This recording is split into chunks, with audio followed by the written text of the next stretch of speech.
जो कि आपके एग्जाम में रामबाण साबित होंगे, मीन्स के एग्जाम के हर क्वेश्चन को नस्तानाबूद कर देगा। तो सवाल नंबर 1 पे आते हैं, रज़्म नामा, ठीक है, रज़्म नामा किसकी फारसी अनुवाद है? ठीक, रज़्म नामा किसकी फारसी अनुवाद है? तो ये महाभारत की फारसी अनुवाद है और अकबर के दरबार में इसको अनुवाद किया गया था। ठीक है, नेक्स्ट सवाल पे आते हैं कि अकबरनामा या आईने अकबरी किसने लिखा था? ये लिखा था अबुल फजल ने लिखा था। फिर आगे बढ़ते सवाल पे कि तुजुक ए बाबरी, ठीक है, तुजुक ए बाबरी ये क्या है? तो बाबर की ये आत्मकथा थी जिसे बाबर ने तुर्की भाषा में, भाषा कौन सी? तुर्की भाषा में लिखा था। ये भी सवाल आपके एग्जाम में आता है। बुलंद दरवाजा का निर्माण किसने करवाया था? अकबर ने कराया था, गुजरात विजय के उपलक्ष्य में बनवाया था इसको। बात करते पंचमहल, पंचमहल का भी निर्माण किसने करवाया था? अकबर ने करवाया था। फतेहपुर सिकरी में शीश महल का निर्माण भी अकबर ने कराया था। हुमायूं का मकबरा, हुमायूं का मकबरा किसने बनवाया था? दिल्ली में। सबसे बड़ी बात यहाँ पे ये होगा कि सवाल आपके एग्जाम में ये पूछा जाता है कि हुमायूं का मकबरा है कहाँ? तो दिल्ली में इंपॉर्टेंट है और बनाया था किसने? अकबर ने बनवाया था। बात करते जजिया कर, ये भी अच्छा सवाल है जो कि बहुत बार एग्जाम में पूछा जा चुका है। किसने समाप्त किया? अकबर ने समाप्त किया 1564 में। और जजिया कर को पुनः लागू किसने किया? तो औरंगजेब ने लागू किया। नेक्स्ट सवाल पे आते, देखिए ये जो युद्ध है ना, ये काफ़ी इंपॉर्टेंट जो मैं युद्ध बताने वाला हूँ, यहाँ से 1 या 2 मार्क्स के सवाल आपके एग्जाम में पक्का छपने वाला है। पहला सवाल, पानीपत का प्रथम युद्ध कब हुआ था? तारीख के साथ याद रखिए, 21 अप्रैल 1526 को होता है। बाबर और इब्राहिम लोदी के बीच में होता है। इसी युद्ध में बाबर ने कौन सा तुलगमा पद्धति का उपयोग किया था? ठीक, जिसमें कि बाबर जीतता है और इब्राहिम लोदी हार जाता है। तुगलुमा जो युद्ध होता है, क्या होता है कि जो युद्ध होता है जिसमें कि लेफ्ट, ठीक है, लेफ्ट साइड से, राइट साइड से और मिडिल से, ठीक है, इस तरह से अपनी सेना को क्या सेट किया जाता है लड़ने के लिए। ठीक, बात करते हैं सेकंड, बात करते हैं यहाँ पे क्वेश्चन नंबर 11 पे कि पानीपत का दूसरा युद्ध कब हुआ था? ये हुआ था आपका 5 नवंबर 1556 को हुआ था। ठीक है, 1526, 1556 याद रखिएगा। पानीपत का पहला युद्ध। दूसरा युद्ध ये हुआ था आपका हेमू तथा अकबर के बीच में हुआ था। यहाँ पे हेमू हार जाता है और अकबर जीत जाता है। ठीक है, पानीपत का तीसरा युद्ध होता है 1761 में, अहमद शाह अब्दाली तथा मराठा के बीच में होता है। यहाँ पे अहमद शाह अब्दाली जीत जाता है और मराठा हार जाता है। फिर आगे बढ़ते हैं, खानवा के युद्ध। खानवा के युद्ध कब होता है? 17 मार्च 1527 को होता है। राणा सांगा और बाबर के बीच में होता है। यहाँ राणा सांगा हार जाता है और बाबर यहाँ पे जीत जाता है।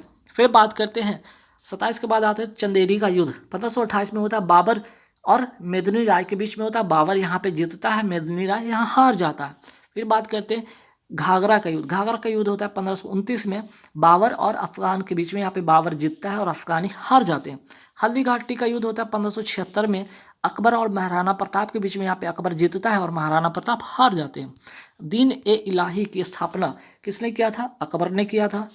अब्दुल समद महान चित्रकार किसके दरबार में था? अकबर के दरबार में था। चित्रकला का स्वर्ण युग किसके समय को कहा जाता है? जहांगीर के समय को चित्रकला का स्वर्ण युग कहा जाता है। संगीतकार तानसेन किसके दरबार में था? अकबर के दरबार में था। दहशाल व्यवस्था को लागू करने वाले दीवान कौन थे? टोडरमल। और टोडरमल किसके दरबारी थे? तो अकबर के दरबारी थे। प्रसिद्ध सूफी संत सलीम चिश्ती किसके समकालीन थे? अकबर के समकालीन थे। अब देखिए यहाँ से 3 सवाल ये भी बहुत ही महत्वपूर्ण है। ठीक है, VVI याद रखिएगा, कर लीजिएगा इसको। जैसे रैयतवारी व्यवस्था किसके द्वारा, ठीक है, किसके द्वारा दक्षिण भारत अर्थात मद्रास में लागू हुआ था? कर्नल रीड तथा मुर्रो के द्वारा। एग्जाम में पूछा भी जा चुका है। रैयतवारी व्यवस्था की मैं बात करूँ तो याद रखिएगा, ये जो क्षेत्र है ना, यहाँ पे मद्रास वाले क्षेत्र, दक्षिण पश्चिम जो भारत है, यहाँ पे लागू होता है। और किसके द्वारा? कर्नल रीड तथा मुर्रो के द्वारा। अस्थायी जो बंदोबस्त व्यवस्था किसके द्वारा लागू होता है? तो आपका कॉर्नवालिस के द्वारा। और कहाँ पे? बिहार, बंगाल, उड़ीसा, ये वाले जो क्षेत्र है यहाँ पे। ठीक, तो अस्थायी बंदोबस्त कॉर्नवालिस।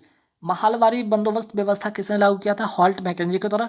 उत्तर भारत, ठीक है, उत्तर एवं उत्तर पश्चिम भारत में हुआ था। ठीक, तो हॉल्ट मैकेंजी याद रखिएगा, कॉर्नवालिस और यहाँ पे कर्नल रीड एवं मुर्रो, ये तीनों काफ़ी इंपॉर्टेंट है। अब आते हैं बंगाल का गवर्नर। बंगाल का प्रथम गवर्नर कौन हुआ?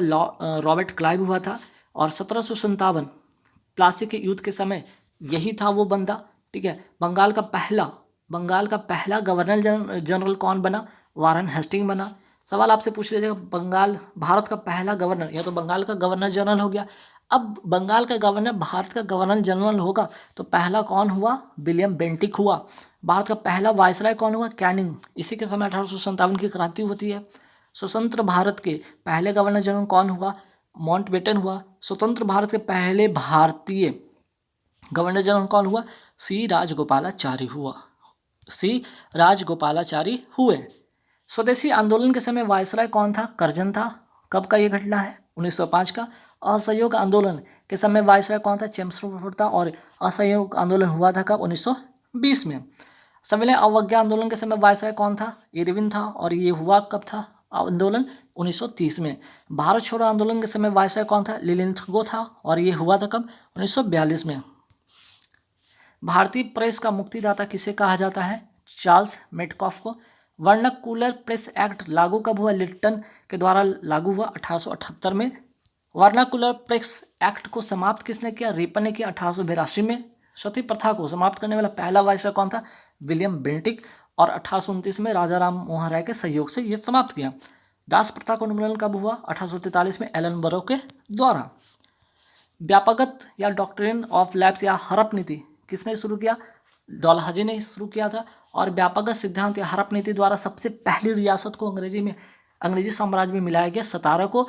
और हड़प नीति के द्वारा अवध को कुशासन का आरोप लगाकर इसे अपने साम्राज्य में मिलाया गया था, अवध को।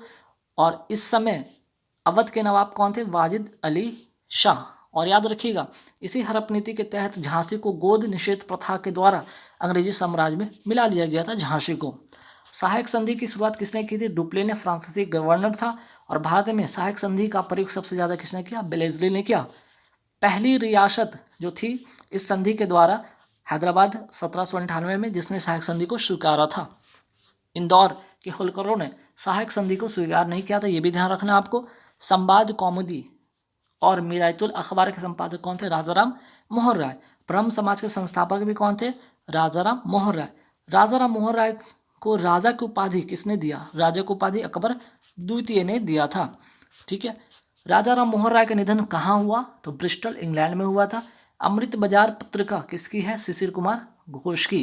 कॉमनवेल्थ तथा न्यू इंडिया पत्रिका किसकी? एनी बेसेंट की है। भारत का प्रथम समाचार पत्र कौन था? बंगाल गजट। संस्थापक इसका कौन था? James ऑस्टम Hickey. 1780 में इसकी स्थापना किया था। Poverty and un-British rule in India पुस्तक किसने लिखा? दादा भाई नौरोजी ने लिखा था।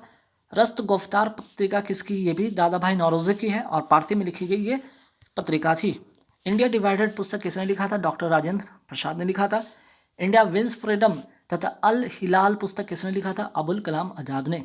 डिस्कवरी ऑफ इंडिया किसकी लिखी पुस्तक है? जवाहरलाल नेहरू की। नील दर्पण पुस्तक किसने लिखा? दीन बंधु ने लिखा।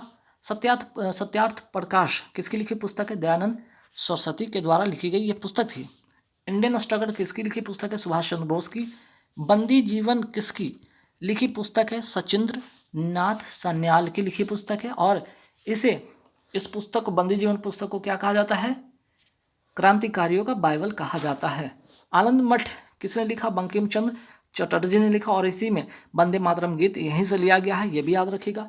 Hind Swaraj, Harijan, young India, Navjivan, my experiment with truth किसकी पुस्तक है? गांधी जी की। लाइफ डिवाइन किसकी पुस्तक है? अरविंद घोष की। गुलामगिरी किसकी पुस्तक है? महात्मा ज्योतिबा फूले की। बुद्ध चरित किसकी कृति है या रचना है? अशोक घोष की। गीता रहस्य किसकी लिखी रचना है? बाल गंगाधर तिलक की। कादम्बरी बाण भट्ट की। रजत रंगिनी कल्हण की। रत्नावली हर्षवर्धन की। पद्मावत मलिक मोहम्मद जैसी के द्वारा लिखी गई पुस्तक है। महाभाष्य पतंजलि की लिखी गई पुस्तक है। मृच्छकटिकम शूद्रक की लिखी हुई है। गीत गोविंद जयदेव के द्वारा लिखा गया है। पंचतंत्र विष्णु शर्मा जो कि संस्कृत में लिखी गई ये पुस्तक थी। भारतीय पुरातत्व शास्त्र का, ठीक है, भारतीय पुरातत्व शास्त्र का पितामह किसे कहा जाता? कनिंघम को। और भारतीय पुरातत्व सर्वेक्षण संस्था की स्थापना किसने किया था? कनिंघम ने 1861 में। और इसका मुख्यालय कहाँ है? नई दिल्ली। एरन अभिलेख का संबंध किससे? भानुगुप्त से। सती प्रथा का पहला साक्ष्य इसी अभिलेख में मिलता है। एपिग्राफी अर्थात अभिलेखों का अध्ययन कहलाता है ये। जूनागढ़ या गिरनार अभिलेख का संबंध किस स्मारक से? रुद्रा किस शासक थे? रुद्रा दामन शासक से है। प्रयाग स्तंभ लेख का संबंध किस शासक से? समुद्रगुप्त से है। एहोल अभिलेख का संबंध पुलकेशिन द्वितीय से है। ठीक। भीतरी एवं जूनागढ़ अभिलेख का संबंध किससे है? स्कंद गुप्त से है। प्रयाग प्रशस्ति के लेखक कौन है? हरिसेन। ये समुद्रगुप्त के दरबारी कवि थे। भारत का नेपोलियन किसे कहा जाता है? समुद्रगुप्त को कहा जाता है। नालंदा विश्वविद्यालय का स्थापना किसने कराया था? कुमार गुप्त ने कराया था। विक्रमशिला विश्वविद्यालय की स्थापना किसने कराया था? धर्मपाल ने कराया था। पाल वंश के ये शासक थे। और उदंतपुरी विश्वविद्यालय की स्थापना किसने कराया था? गोपाल ने कराया था। ये भी पाल वंश के शासक रहे थे। भारत में मंदिर निर्माण की शैली कितने प्रकार की? 3 प्रकार की। कौन कौन? नागर शैली, द्रविड़ शैली और वेसर शैली। ठीक है। नागर शैली जो कि आपके उत्तर भारत में, द्रविड़ शैली जो दक्षिण भारत में, वेसर शैली जो मध्य भारत में। नागर शैली में बनी मंदिर का उदाहरण है दिलवारा का जैन मंदिर, माउंट आबू सिरोही राजस्थान में स्थित है। कोणार्क का सूर्य मंदिर जो कि उड़ीसा में स्थित है। 10 रुपये के नोट पर किसका चित्र अंकित है? कोणार्क का सूर्य मंदिर। 10 रुपये का 20 रुपये का नोट पर किसका चित्र अंकित है? एलोरा का गुफा, महाराष्ट्र में है। द्रविड़ शैली में बनी मंदिर का उदाहरण है मीनाक्षी मंदिर, मदुरई तमिलनाडु में स्थित है। बेसर शैली या जो कि नागर और द्रविड़ शैली के बीच में है, बनी मंदिर का उदाहरण है होयसल मंदिर। कर्नाटक में ये किस शैली में बना मंदिर है? बेसर शैली में। ठीक है। बेसर शैली में बना मंदिर का उदाहरण होयसल मंदिर। पंचायतन शैली में बनी मंदिर का उदाहरण ध्यान रखें कंदारिया महादेव मंदिर। कहाँ पे? मध्य प्रदेश। दशावतार मंदिर देवगढ़ उत्तर प्रदेश। खजुराहो का मंदिर मध्य प्रदेश। तो खजुराहो का मंदिर ये इंपॉर्टेंट है, ध्यान रखिएगा, पंचायत शैली में बना हुआ है। पहिए का आविष्कार की मैं बात करता हूँ यहाँ पे। पहिए का आविष्कार किस काल में हुआ था? नवपाषाण काल में हुआ था। और आग का आविष्कार और कृषि का आविष्कार पूरा पाषाण काल में हुआ था। मनुष्य ने सर्वप्रथम किस धातु का प्रयोग किया था? तांबा का। और लाइफ डिवाइन किसकी लिखी पुस्तक है? अरविंद घोष की। तो गाइस जैसा कि मैंने बोला था 100 क्वेश्चन मैं कराऊंगा। 100